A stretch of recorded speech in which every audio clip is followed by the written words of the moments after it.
Hello and welcome. In today's video, I'm going to share with you my 7 favourite places to buy cheap fabric. So the first place is a charity shop. I believe these are called thrift shops in the US. Here in the UK, they're called charity shops. They're run by charities, for charities, and the people who work in them do it voluntarily. People donate all the merchandise inside. So that's where I like to buy.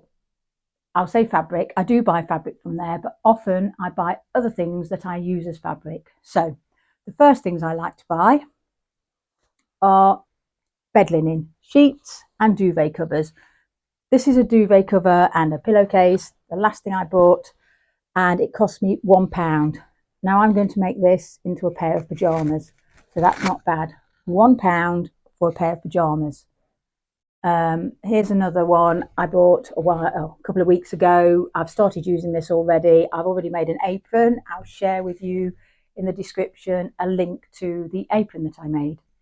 Now, another thing I buy are curtains. Again, for the fabric, I often make cushion covers and bags from curtains, but this particular pair of curtains are going to be used to make another set of curtains for our bedroom. In fact, 2 sets. Out of one pair of curtains, I'm going to get 2 sets of curtains for our bedroom, and they cost £1. £1. Okay, I said I don't often buy actual fabric from charity shops, but last week I was lucky enough to buy 2 lots of fabric. The first lot is a velour fabric, and this cost me 50p. I'm going to make some cushion covers out of that. And the second piece is a vintage fabric. There are a good 4 meters here, and I don't know, you can see it's got a couple of marks where someone's put sellotape on it, which I think I'm just going to have to work around. I don't know whether I can remove that. Maybe I can. We will see. But anyway, this cost £2 to buy. There's 4 meters here, so that's 50p per meter. Not decided what to do with that yet, but I'm sure you'll find out soon enough, because there'll be a video on it when I do decide. Anyway, this is another thing I buy: shirts, men's shirts. They make great night shirts. You can just alter them a little bit and there'll be a night shirt. I've also made a video where I make a men's shirt into a blouse for myself. So that's another thing. They can be made into blouses, night shirts, pyjama tops. And if there's any fabric left over, they will go into one of my quilts that I happen to be making. That's these are all hand stitched. These are hexagons. That's what I'm working on at the moment. But if there's any little bits of fabric left over, that's what they go into, or one of my scrappy quilts. So that's charity shops. That is my number 1 choice. I'm quite happy buying secondhand. If you're not, then it's perhaps not for you. Perhaps the next one will be for you. My second favourite is online stores that sell dead stock. This is fabric that would have otherwise in the past gone to landfill, but now companies are buying it up and selling it on. You probably can't get a lot of this fabric because sometimes it's just ends of rolls, so there'll be only a limited amount of it. But look online for online stock shops that sell dead stock, and it will be a little bit cheaper. It's not ever so cheap, but it's a little bit cheaper. So that's number 2. My third place I like to buy fabric from is eBay.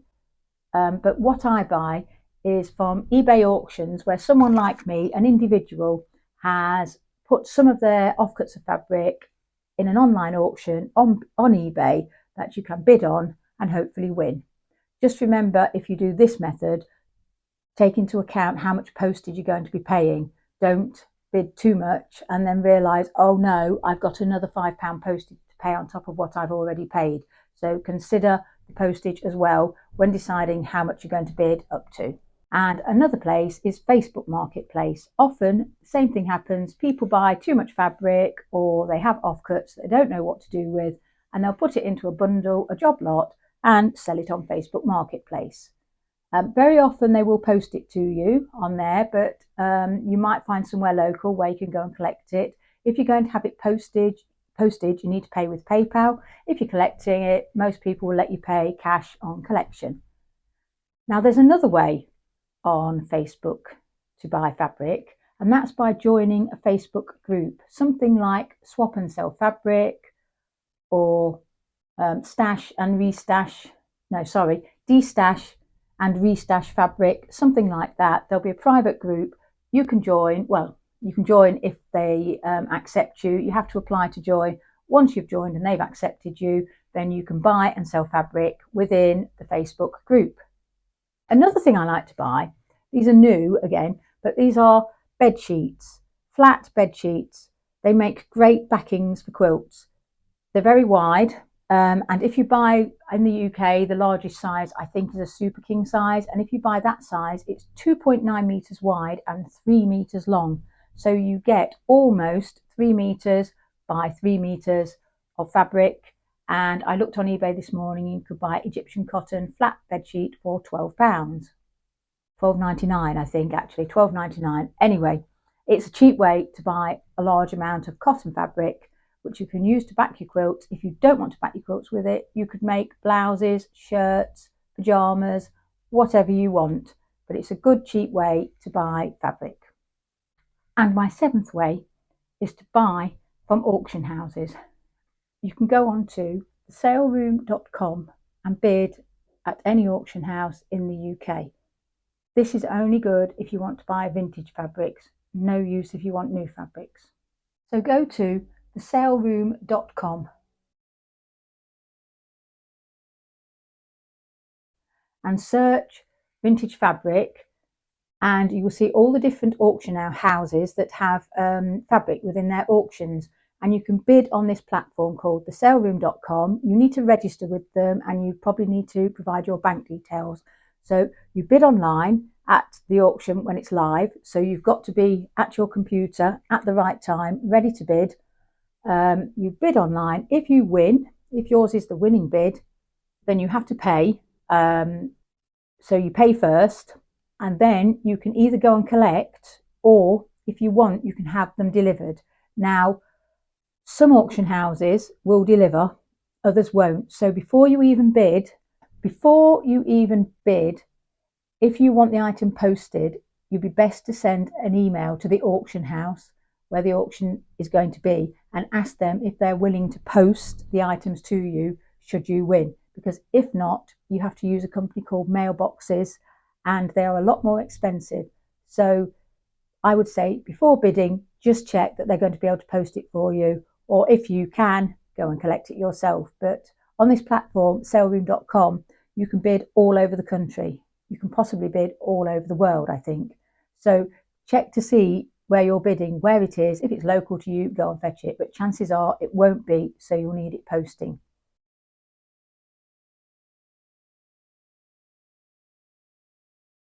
That's number 7. It's not for everybody, but it could be for you. It's definitely a way I use. So there we are, 7 ways: charity shops, dead stock, eBay, Facebook Marketplace, Facebook groups, new bed linen, and auction houses. So that's my ways of buying fabric cheaply. There are other ways, they're probably not as cheap, but these are the 7 ways that I think are the cheapest ways to buy fabric. If you disagree, or if you have a better way, please let me know in the comments below. Okay, thank you very much for watching. I hope you enjoyed the video. If you did, could you please like and subscribe? And I'll see you next time. Thank you.